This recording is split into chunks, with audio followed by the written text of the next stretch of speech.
రోహిణి సుగుణమ్మ కూతురని సాక్ష్యాలతో నిరూపించిన శృతి. ఇదంతా ఎలా జరిగిందనేది వీడియోని స్కిప్ చేయకుండా చివరి వరకు చూడండి. గుండె నిండా గుడిగంటలు సీరియల్లో ఏం జరగబోతుందో రాబోయే ఎపిసోడ్స్లో ముందుగా తెలుసుకోవాలి అనుకుంటే వీడియోని లైక్ చేసి ఛానల్ని సబ్స్క్రైబ్ చేసుకుని పక్కనే ఉన్న బెల్ సింబల్లో ఆల్ పై క్లిక్ చేయండి. మొత్తం మీరు చూసుకున్నట్లయితే ఇంకా శృతి ఎంత వద్దని చెప్తున్నా కానీ రవి చాలా కోపంగా వెళ్ళిపోతాడు. అప్పటికే ప్రభావతి మీనా మీద బాలు మీద విరుచుకుపడేసరికి బాలు అయితే సైలెంట్గా ఊరుకున్న మీనా మాత్రం అస్సలు ఊరుకోదు. తప్పంటే ఏంటత్తయ్యా, వెనకేసుకు రావడం అంటే ఏంటత్తయ్యా? మీరు చేసిన తప్పును కప్పిపుచ్చడమా? మీరు చేసిన పాపాన్ని కప్పిపుచ్చడమా? రోహిణిని మీ కొడుకు మనోజు చేసిన తప్పుల్ని కప్పిపుచ్చడమా అంటూ ప్రభావతికి ఒక రకంగా గట్టిగానే డోసిచ్చి, నేను ఈరోజు నా భర్తకు మావయ్య గారికి తప్ప ఎవరికి ఏమీ చేసి పెట్టను అని చెప్పి మీనా కాస్త చెప్తుంది. చెప్పేసేసరికి నేను పెట్టుకోలేనే ఏంటి అనుకుంటూ ప్రభావతి కాస్త వెళ్ళి కాఫీ పెట్టుకుని మనోజ్కి రోహిణికి ఇచ్చి తను తాగి, చిచి ఇదేంటి ఇలా ఉంది, రోజు మీనా పెట్టే కాఫీ ముందు ఇది చెత్తలా ఉంది, అలా అని దీనికి చెప్తే దీనికి కొమ్ములు వచ్చేస్తాయి అని అనుకుని ఇంకా సైలెంట్గానే నోరు మూసుకుని వెళ్ళిపోతుంది. ఇంకా మీనా పువ్వులు మాల కట్టడానికి వెళ్దాం అనుకునేసరికి మీనా రిలేటివ్స్ అయితే వస్తారు, పిన్ని బాబాయిలు వాళ్ళు పెళ్లి శుభలేఖ ఇవ్వడం కోసం. వాళ్ళు వచ్చిన తర్వాత వాళ్ళని కూర్చోబెట్టి మాట్లాడి భోజనం చేసి వెళ్ళమని బతిమాలేసరికి వాళ్ళు భోజనం చేసి వెళ్దామని డైనింగ్ టేబుల్ మీద ఇలా కూర్చుంటారో లేదో ప్రభావతి తన నోరును విప్పి పాపం తింటున్న వాళ్ళే వెళ్ళిపోయేటట్టుగా ప్రభావతి తిట్టిన తిట్లకి మీనా చాలా బాధపడుతుంది. అసలు మీరు ఏమనుకుంటున్నారు అత్తయ్య అంటూ మీనా ప్రభావతి మీద విరుచుకుపడుతుంది. ఇంకా ఏంటే అలగా జనాన్ని తీసుకొచ్చి నా ఇంట్లో కూర్చోబెడతావా అంటూ ప్రభావతి అన్న మాటలకు బాధపడి ఇంకా అక్కడి నుంచి మీనా అయితే పూలు అల్లడానికి రమ్మని చెప్పడంతో అక్కడికి వెళ్ళిపోయి బాధపడుతూ ఉంటుంది. ఏమైంది మీనా, ఏం జరిగింది అనగానే, ఏమీ లేదు లెక్క, మీ అత్త గురించే కదా నువ్వు బాధపడుతున్నావు, నాకు తెలుసు అని చెప్పాను. కానీ ఈవేళ పొద్దుట మా పిన్ని వాళ్ళు వచ్చారు అనేసరికి జరిగిన విషయం చెప్పడంతో నువ్వెందుకు మీనా అలా ఊరుకుంటున్నావు? పుట్టింటి వాళ్ళని అంతలోకు చేసి మాట్లాడమేముంది? అదే మాట నీ తోటికోడళ్ళిద్దరిని అంటే ఊరుకుంటారా? అంటే ఊరుకోరు కదా, మరి నువ్వెందుకు ఊరుకుంటున్నావు? మీ అమ్మ వాళ్ళకి డబ్బు లేదనా? చూడు మీనా, నువ్వు ఇలాగా ముద్దపప్పులా ఉంటే ఎప్పటికీ కూడా ఇలానే ఉంటావు, నూతిలో తాంబేలులాగా. నువ్వు బయటికి వచ్చి తీరాలి, ఖచ్చితంగా మీ అత్త మీద ఎదురు తిరగాలి, అప్పుడే మీ అత్త నోరు మూస్తుంది. మీ అత్తను చిత్రహింసలు పెట్టమని నేను చెప్పడం లేదు, నీ మీద నోరు ఇచ్చుకుని పడిపోకుండా ఉండమని మాత్రమే మేము చెప్తున్నాము. ఏ ఇంట్లో అయినా అత్త కోడళ్ళు చక్కగా ఉండాలనే మేము కోరుకుంటాం మేనా.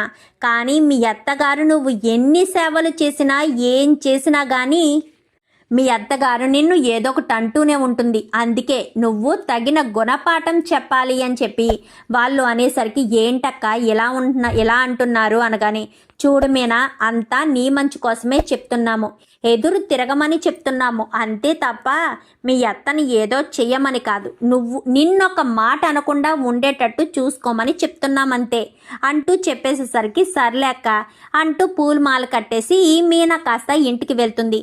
అప్పటికే శృతి రవి మీద కోపగించి పుట్టింటికి వెళ్ళిపోతుంది.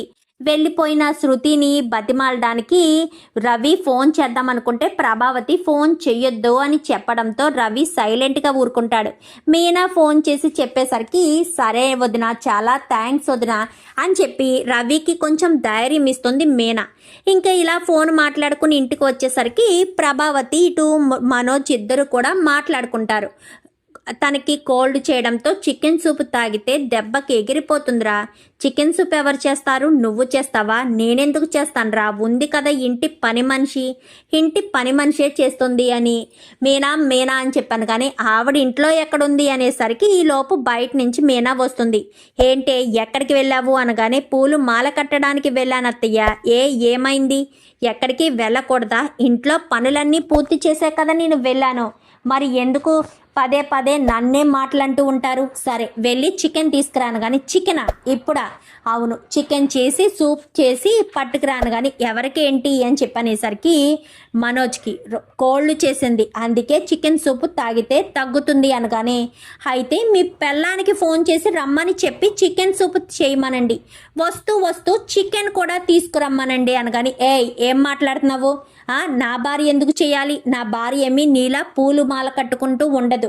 నీలా అలగజనం అనుకుంటున్నావా? నా భార్య మలేషియాలో గొప్పది అనగాని, మీరెళ్ళి చూసారా? మీ అమ్మేళ్ళు చూసిందా అంటూ మీనా విరుచుకు పడేసరికి, చూసావా అంటూ ఎలా మాట్లాడుతుందో అనగానే, దీనికి బాగా సమాధానం చెప్పావురా అంటూ ఇద్దరు ఉండగానే మీనా కాస్త పైకి వెళ్ళి బెల్ట్ తీసుకొచ్చి మనోజ్కి 4 ఉతుకులు ఉతికేసరికి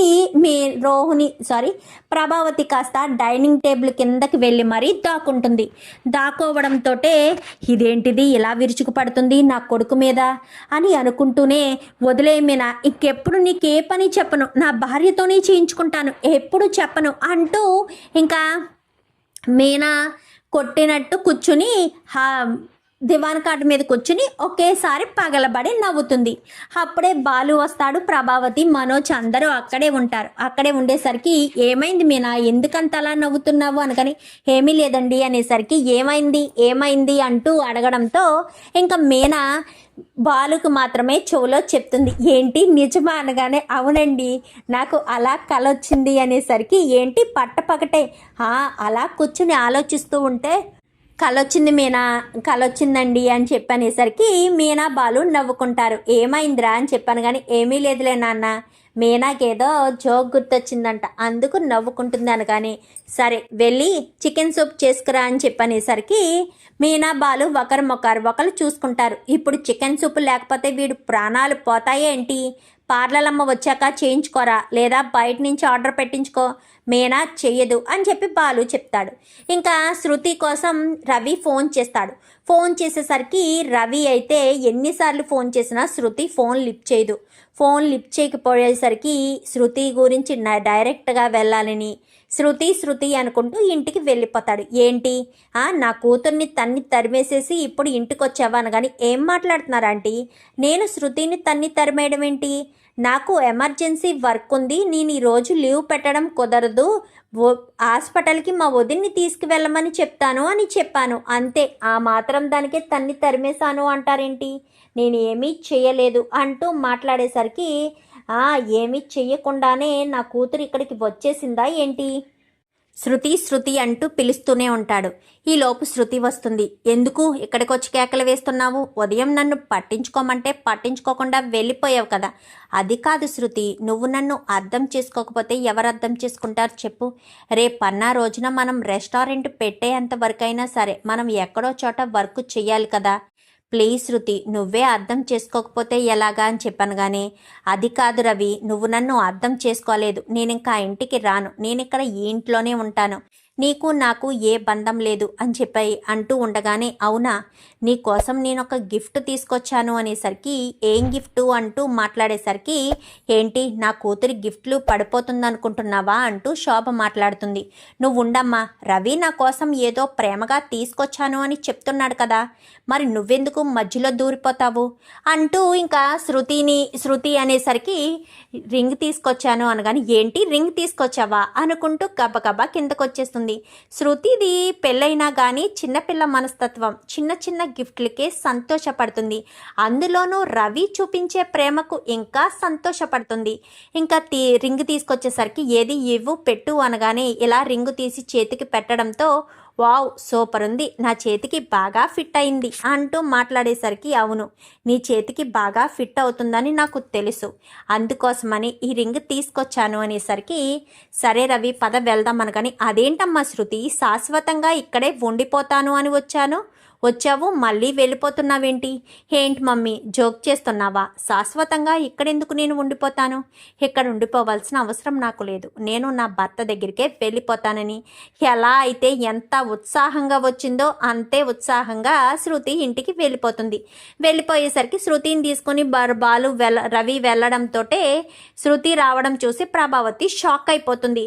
ఇదేంటి పిల్ల, ఒక వారం రోజులైనా ప్రశాంతంగా ఉందామనుకుంటే గోడ కొట్టిన బంతి కోతిలా ఉదయం వెళ్ళి సాయంత్రం కల్లా తిరిగి వచ్చేసింది, వీడు వెళ్ళి బ్రతిమాలు తీసుకొచ్చేసాడేమో అనుకుంటూ, ఏంటి అప్పుడే పుట్టింటికి వెళ్ళి పుట్టింటి నుంచి వచ్చేసావా అని చెప్పి ప్రభావతి శృతిని అడుగుతుంది. ఏ ఆంటీ, నేను రావడం మీకు ఇష్టం లేదా? నేను ఉంటే మీరు ఇబ్బందిగా ఫీల్ అవుతున్నారా అని శృతి ప్రభావతికి డైలాగులు వేసేసరికి, అది కాదమ్మా, కోపంగా వెళ్ళిపోయావు కదా, అప్పుడే మా రవి మీద కోపం తగ్గిపోయిందా అని. రవి మీద కోపం తగ్గకుండా ఎందుకుంటుంది? రవి నాకు గిఫ్ట్ ఇచ్చాడు కదా. ఏంటి, రవి నీకు గిఫ్ట్ ఇచ్చాడా? ఏం గిఫ్ట్ ఇచ్చాడు? ఇదిగో ఈ డైమండ్ రింగ్ గిఫ్ట్గా ఇచ్చాడు నాకు, అందుకే రవి మీద కోపం పోయింది అని చెప్పి మాట్లాడేసరికి, ఇంకా ఏం మాట్లాడుతున్నావు శృతి అని చెప్పాను. కానీ ఏమీ లేదు, సరే నేను గదిలోకి వెళ్ళి రెస్ట్ తీసుకుంటాను అని చెప్పి ఇద్దరు కూడా వెళ్ళిపోతారు. వీడు దీనికి మాయలో బాగా పడిపోయాడు. వీడికి నేను చెప్తూనే ఉన్నాను, వెళ్ళొద్దురా తీసుకురావద్దురా అని. నా మాట విన్నాడా వీడు? వీడు మోమోలోడు కాదు. పెళ్ళం మాట అంటే జవదాటడు. పెళ్ళం గురించి పెళ్ళం పిచ్చోళ్ళ వెనక అలా తిరుగుతూ ఉంటాడు అని చెప్పి ఇంకా ప్రభావతి కాస్త అనుకుంటూ ఉండేసరికి, ఏంటత్తయ్య, రవి శృతి కలవకూడదు అని మీరు కోరుకున్నారా ఏంటి? రవి శృతిని తీసుకొచ్చాడని తెగ బాధపడిపోతున్నారు అంటూ మాట్లాడేసరికి, నేనెందుకు అలా కోరుకుంటాను? నాకు తెలుసు అత్తయ్య, ఉదయం మీరు రవికి ఫోన్ చేసి శృతిని తీసుకురావద్దు, వెళ్ళొద్దు అని చెప్పారు. కానీ చాలా తప్పత్తయ్య. అదే విషయం శృతికి తెలిసిందనుకోండి, మిమ్మల్ని మామూలుగా వదిలిపెడుతుంది అనుకుంటున్నారా శృతి? రవిని నన్ను విడదీయడానికి చూస్తారా అంటూ మీ మీద విరుచుకు పడుతుంది. అది మీరు గుర్తు తెచ్చుకోవట్లేదు అనగానే, సర్లే వెళ్ళి టీ పెట్టు అనగాని, ఎవరి అలానే పెట్టుకోమని చెప్పాను కదా అత్తయ్య అనుకుంటూ మీనా కాస్త వెళ్ళిపోతుంది. ఇంకా రోజు సాయంత్రం అందరూ కూడా హాల్లో ఉండగా రోహిణి తెగ గొప్పలు చెప్తుంది. ఏంటి మీనా, అత్తయ్య మీద కేకలు వేస్తున్నావంట? శృతి కూడా అత్తయ్య అడుగుతున్నా సమాధానం చెప్పకుండా వెళ్ళిపోతుందంట. ఏంటి, అత్తయ్య అంటే మీలో ఎవరికీ గౌరవం లేదా? అత్తయ్యని గౌరవించాలనేది తెలీదా? ఎంత తల్లిలా మనల్ని చూసినంత మాత్రాన మనం ఆ మాత్రం ధ్యాస పెట్టకూడదా ఏంటి అనగానే, ఏంటి రోహిణి, రావడంతో ఆ ఆంటీ గురించి తెగ పొగడేస్తున్నావు? నీకేమైనా ఆంటీతో అవసరం ఉందా ఏంటి? అందుకోసమని ఇలా పొగుడుతున్నావా ఏంటి అని చెప్పాను. కానీ ఏం మాట్లాడుతున్నావు శృతి? ఆంటీతో నాకు ఏదైనా అవసరం ఉంటే నేను ఆంటీని పొగుడుతానా? చాలా బాగా చెప్తున్నావు. ఆంటీ ఆ మాట వింటే ఎంత బాధపడతారు. ఆంటీ మీద మాత్రం నాకు ప్రేమ లేదా ఏంటి అంటూ రోహిణి మాట్లాడేసరికి ఇంకా శృతి, సర్లే ఈ సోదంత ఎందుకు, నాకు చిరాగ్గా ఉంది, మీనా భోజనం పెట్టు అనేసరికి, రా శృతి అని అందరూ కలిసి భోజనాలు చేసేసరికి గదిలోకి వెళ్ళిపోయేసరికి శృతికి ఫోన్ వస్తుంది. హాయ్ అని చెప్పాను. కానీ చెప్పే, పెళ్ళి కుదిరిందంట, చెప్పలేదు. పెళ్ళి కుదిరితే నీకు చెప్పకుండా నేను ఎలా తాళి కట్టించుకుంటానే? పెళ్ళి ఇక్కడ కాదు, మా ఆయన వాళ్ళ ఊర్లో, పల్లెటూరులో. నీకు పల్లెటూరు అంటే నచ్చదు కదా, వస్తావో రావో అని చెప్పి నీకు లాస్ట్ మినిట్లో చెప్తున్నానే. పల్లెటూరులోనా? ఐ లైక్ పల్లెటూరు. ఏంటే శృతి, పెళ్ళయ్యాక మారిపోయావా ఏంటి?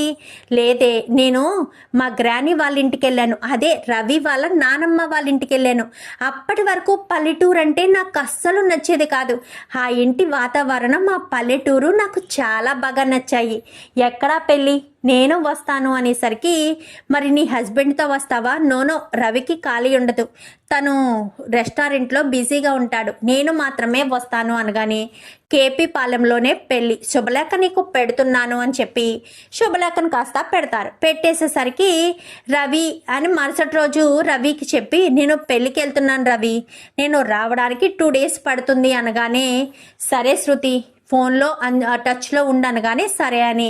రవి దగ్గర అమౌంట్ ఉందా అనగానే, నా దగ్గర ఉంది, నేను మేనేజ్ చేయగలను అని చెప్పి శృతి కాస్త మరుసటి రోజు ఉదయాన్నే మీనాకు చెప్తుంది పెళ్ళికి వెళ్తున్నాను అని.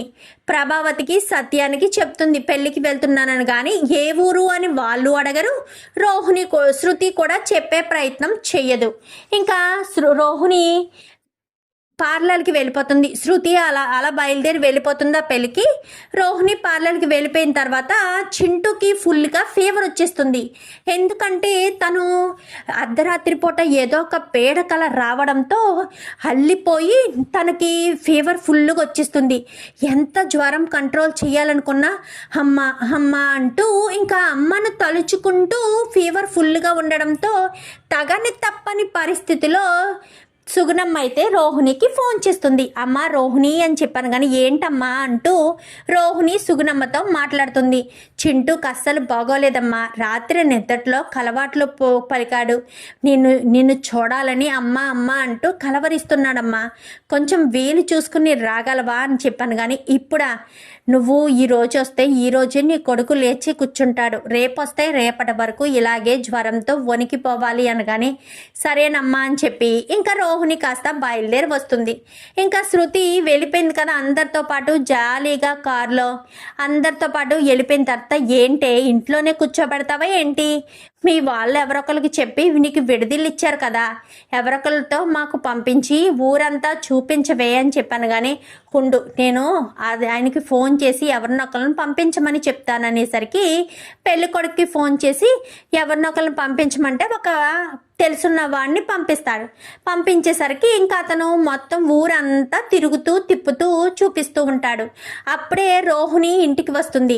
రోహిణి ఇంటికి రావడంతో రోహిణిని చూస్తుంది శృతి. అయితే ఇదేంటి రోహిణి ఇక్కడ ఉంది, ఇక్కడ రోహిణికి సంబంధించిన వాళ్ళు ఎవరున్నారు, అయినా రోహిణిది మలేషియా కదా, మలేషియాలోనే కదా వాళ్ళంతా ఉంటారు, మరి రోహిణి ఇక్కడికి ఎందుకు వచ్చింది అనుకుంటూ అలా చూస్తూ ఉండేసరికి ఏంటమ్మాయి గారు ఆవిడ మీకు తెలుసా అనగానే తెలుసు అని చెప్పనేసరికి కళ్యాణి అమ్మ అని చెప్పనేసరికి కళ్యాణియా అని చెప్పాను కానీ అవును తను హైదరాబాద్లో ఏదో బ్యూటీషియన్లో చేస్తుందంట కళ్యాణమ్మ. పాపం తను చిన్నప్పుడే వాళ్ళమ్మ అప్పులున్నాయని పెళ్లి చేసేసింది.